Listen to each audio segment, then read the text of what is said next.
Order! Order! You are an incorrigible delinquent at times. Behave yourself, man!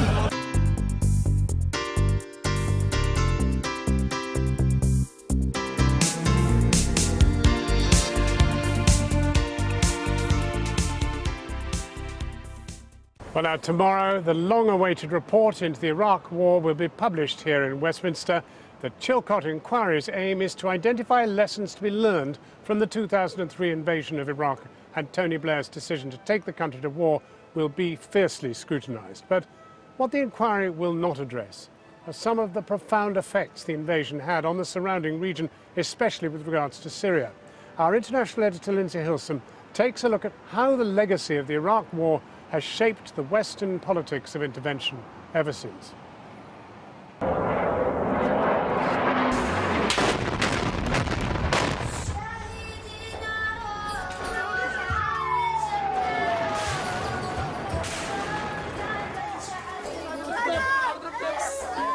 I strongly believe in the need for a tough response to the use of chemical weapons. The ayes to the right, 272.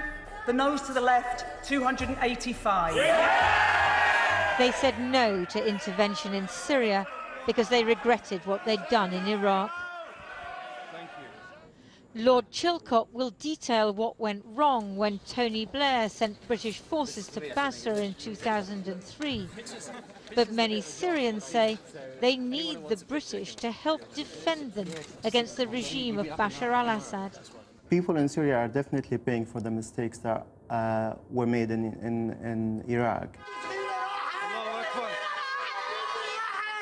Look at what are the results of not intervening in Syria. What do you have in Syria right now? You have an illegitimate regime, you have a failed state, and you have Syria has become a safe haven for terrorist groups, especially ISIS and al-Nusra. So that's the outcome of not intervening in Syria. But Syria's agony can also be blamed on the debacle in the neighbouring state. The toppling of Saddam Hussein changed the balance of power in the region and fueled sectarianism. Iraqis were enthusiastic about their new democracy, but elections inevitably favoured the Shia majority, and many new leaders abused their newfound power, angering Sunnis, especially in their stronghold of Fallujah, where American forces fought Sunni fighters in 2004. It was the most intense combat they'd seen since Vietnam. The rise of the Islamic State has its roots in that battle and its aftermath. The Iraq War was justified to the public as part of the war on terror, part of the pushback against al-Qaeda internationally after 9/11. But ISIS, as a specific organisation, was heavily influenced by the occupation of Iraq. Many of its leaders seem to have actually met in US prisons under the US occupation of Iraq. Amongst them, Abu Bakr al-Baghdadi, the leader of IS in today's self-proclaimed caliphate of Iraq and Syria.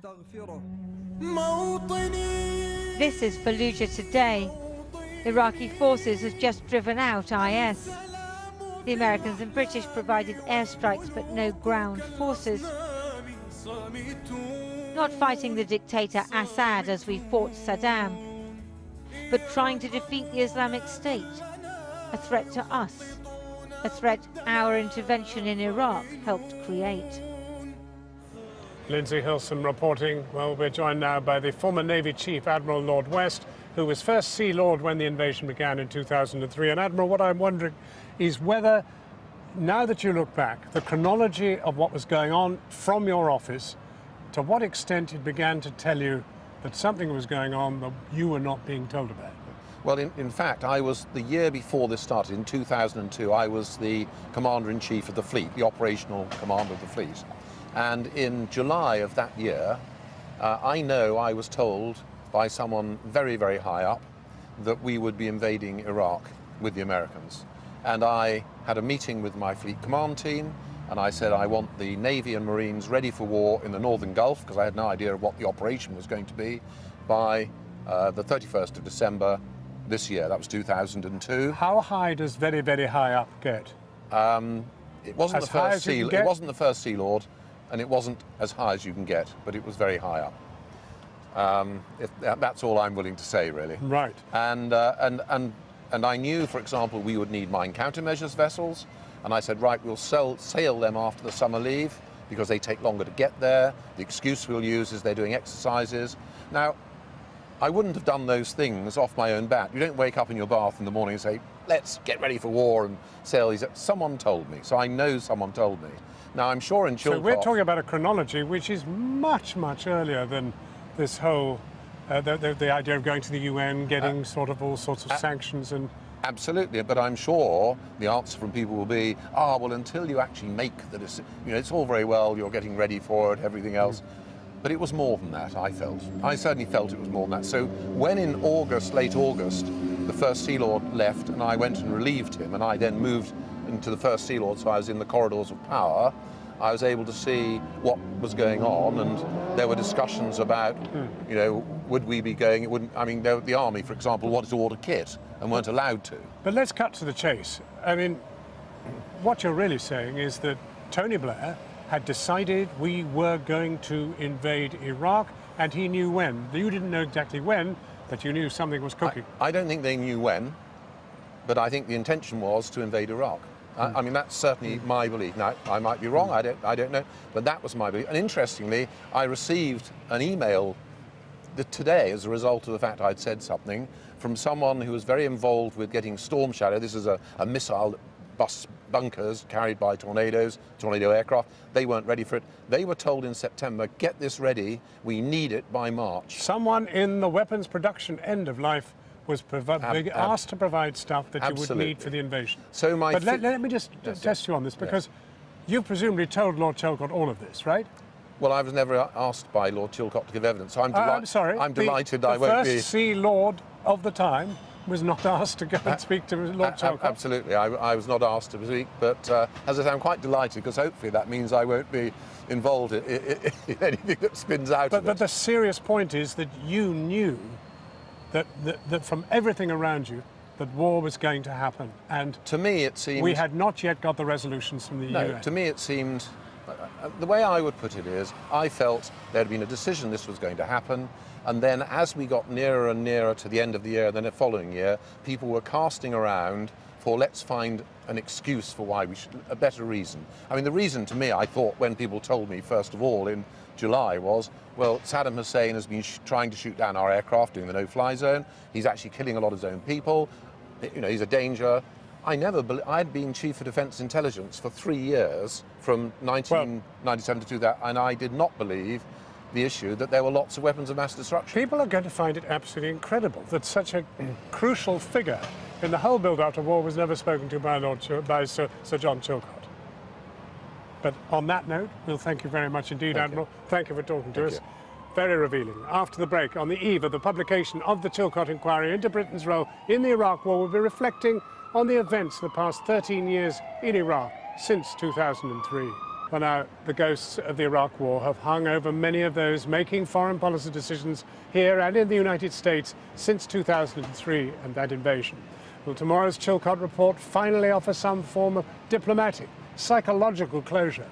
Here are some of the memories of the past 13 years which some viewers may find distressing. We leave you tonight with an elegy for Iraq.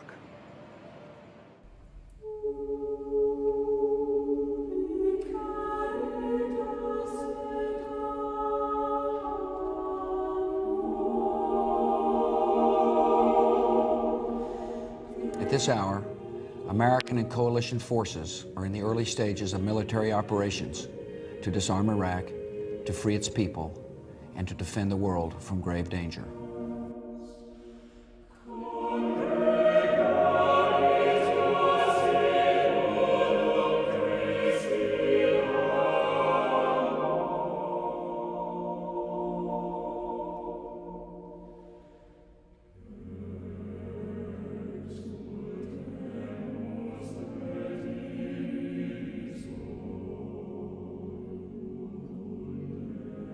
To all the men and women of the United States Armed Forces now in the Middle East, the peace of a troubled world and the hopes of an oppressed people now depend on you. I told him that I was homicidal and suicidal.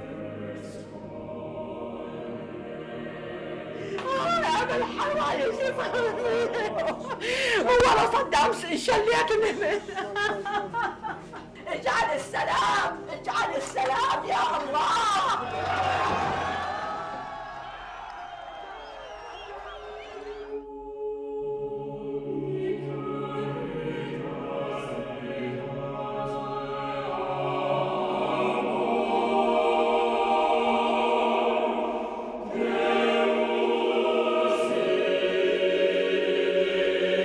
Ladies and gentlemen, we got him.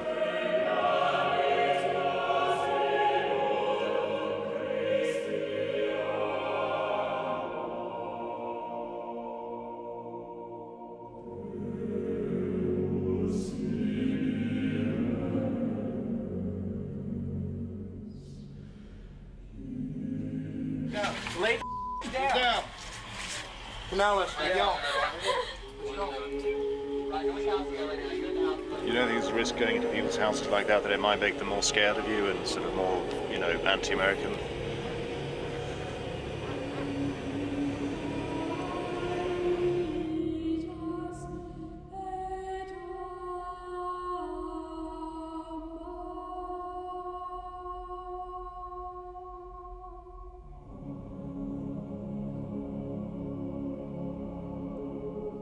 I feel terrible about what happened to these Iraqi detainees.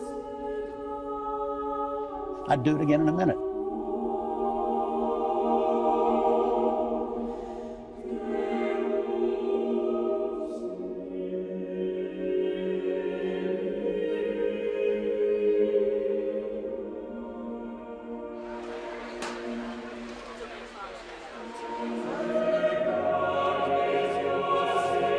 Do you feel that this huge sacrifice that you've made has been for a cause that has been worthwhile? I can't answer that question right now.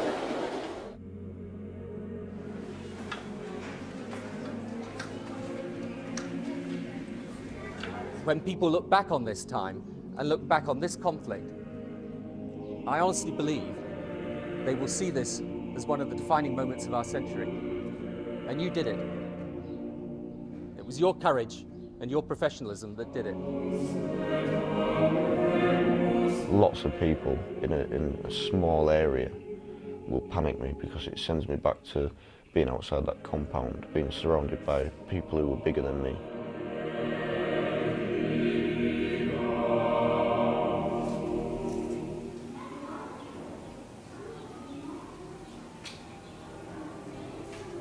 يعني هو يموت بس مو هسه يموت حبيبي. Everything that American troops have done in Iraq, all the fighting, now all the dying, the bleeding, and the building, and the training, and the partnering, all of it has led to this moment of success.